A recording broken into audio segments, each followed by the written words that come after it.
और बड़ी खबर आपको बता दें, उपराष्ट्रपति चुनाव में आज वोटिंग होगी। सुबह 10 बजे से लेकर के शाम 5 बजे तक वोटिंग होनी है और 6 बजे वोटों की गिनती होगी। उपराष्ट्रपति चुनाव को लेकर के तैयारियां पूरी हो चुकी है।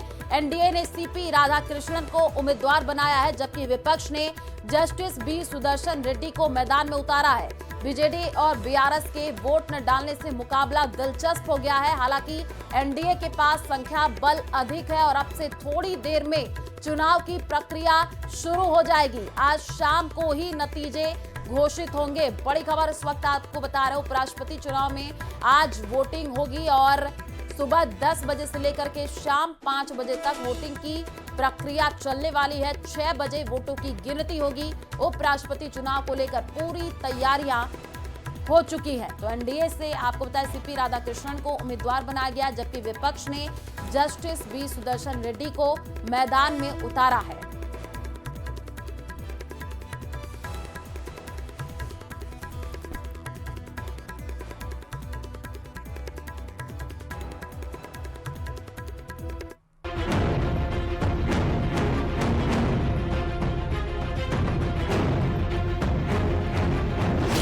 कौन होगा देश का अगला उपराष्ट्रपति?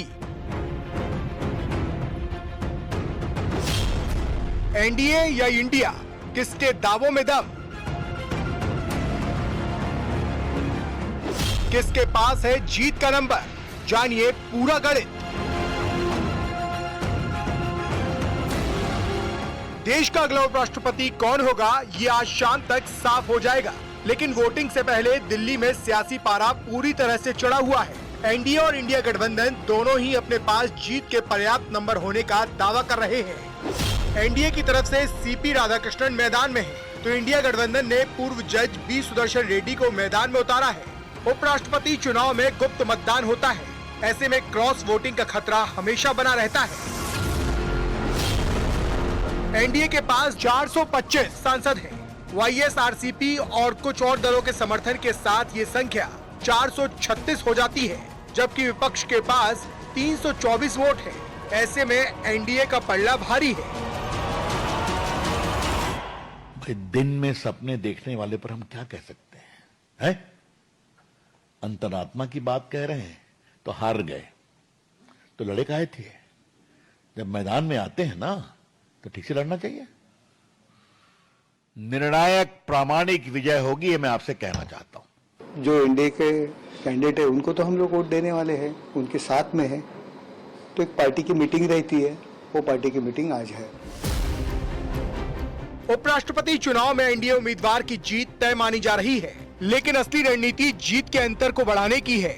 और ये जीत का अंतर कैसे बढ़ेगा, आपको समझाते हैं।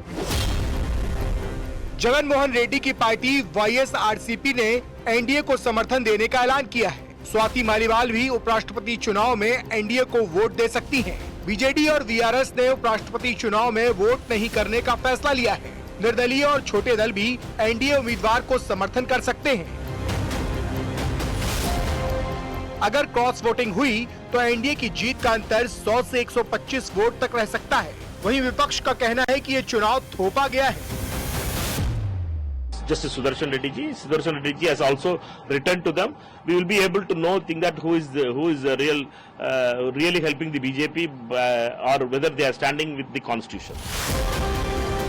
2022 में जगदीप धनखड़ ने मार्गरेट अल्वा को बड़े अंतर से हराया था। इस बार मुकाबला दिलचस्प है, लेकिन सूत्रों का कहना है कि जीत एनडीए की ही होगी। हालांकि इंडिया गठबंधन भी तैयारी पूरी कर रहा है, कोई भी वोट रद्द न हो, इसके लिए दोनों खेमों ने मॉक पोल भी कराया है। अब देखना है कि उपराष्ट्रपति चुनाव में किस गठबंधन की रणनीति कारगर हो पाती है।